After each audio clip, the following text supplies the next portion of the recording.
Ертеде егіншілікпен айналысатын екі бауыр өмір сүріпті.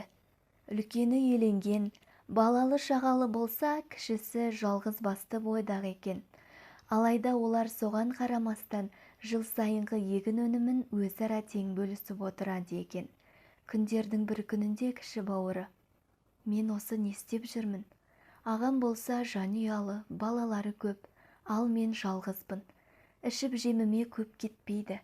Онымен өнімді бұлайша тең бөліп жүргенім еш әділдікке жатпайды ғой", деп сол түні қамбасынан бір қап дән әкеліп ағасының ұрасына білдірмей төгіп кетеді. Осы әдет бірнеше күнге жалғасады. Осы күндері ағасы да інісінің жайын уайымдап ойға кетеді. "Мен осы не істеп жүрмін? Менің сүйеу болар әйеліммен жәрдемдесетін балаларым бар, ал інім жалғыз. Оған болашағын реттеп жағдайын жасау үшін көбірек өнім керек емес пе?"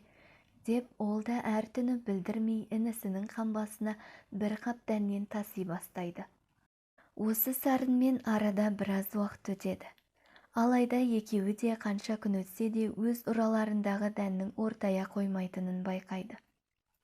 Сол күні түнде екеуі де өз қамбаларын тексеруге шыққанда кенеттен бір-біріне жолығып қалады. Жағдайды бірден түсінген олар қолдарындағы қаптарын тастай салып, көздеріне жас алған күйі құшақтаса кетеді.